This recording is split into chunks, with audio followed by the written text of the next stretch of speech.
అక్రమ కేసులు ఎత్తేయాలి. జర్నలిస్టులపై దాడులు చేసిన కేసుల్లో దోషులను శిక్షించాలి. డీజీపీకి ఏపీయూడబ్ల్యూజే బృందం వినతి. సానుకూలంగా స్పందించిన డీజీపీ. అమరావతి జూలై 4. రాష్ట్రంలో గత 5 ఏళ్లుగా జర్నలిస్టులపై నమోదైన అక్రమ కేసులను వెంటనే ఎత్తివేయాలని Andhra Pradesh union of working journalist ప్రతినిధి బృందం రాష్ట్ర డీజీపీ ద్వారకా తిరుమలరావును కోరింది. అలాగే జర్నలిస్టులపైన, పత్రికా కార్యాలయాలపైన జరిగిన దాడుల కేసుల్లో నిందితులను వెంటనే అరెస్టు చేసి శిక్షించాలని కోరారు.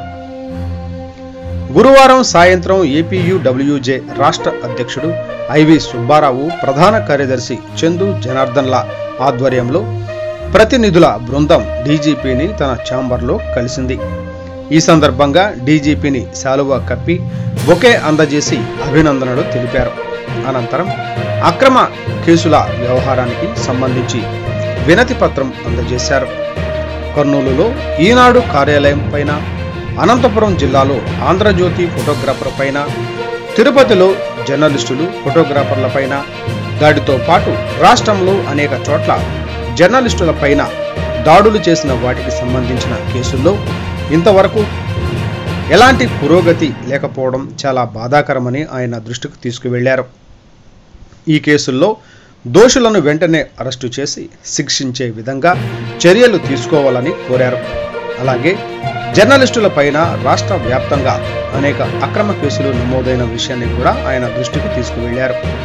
విజయనగరంలో 4 జర్నలిస్టులపై సమాచార శాఖ అధికారుల తప్పుడు ఫిర్యాదు మేరకు సిఐడి అక్రమంగా కేసు నమోదు చేసిందని, ఈ కేసును వెంటనే ఎత్తివేయాలని డీజీపీ దృష్టికి తీసుకువెళ్లారు.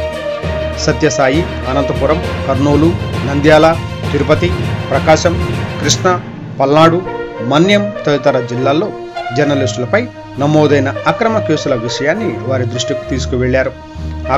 అక్రమ కేసుల అన్నింటినీ అవసరమైతే పునర్విచారణ జరిపించి ఎత్తివేయాలని కోరారు. ఏపీయూడబ్ల్యూజే ప్రతినిధుల బృందం చెప్పిన విషయాలను శ్రద్ధగా విన్న డీజీపీ రాష్ట్ర వ్యాప్తంగా అనేక వర్గాలపైన కూడా తప్పుడు కేసులు నమోదైన విషయాలు తమ దృష్టికి తీసుకువస్తున్నారని, జర్నలిస్టులపై నమోదైన కేసులను ప్రత్యేక చొరవ తీసుకుని తప్పకుండా న్యాయం చేస్తామని హామీ ఇచ్చారు. డీజీపీని కలిసిన వారిలో యూనియన్ రాష్ట్ర కార్యవర్గ సభ్యులు విజయవాడ అర్బన్ యూనిట్ అధ్యక్షులు చావా రవి, ఐజేయు జాతీయ సభ్యులు షేక్ బాబు, విజయవాడ యూనిట్ నాయకులు సురేంద్ర తదితరులు పాల్గొన్నారు.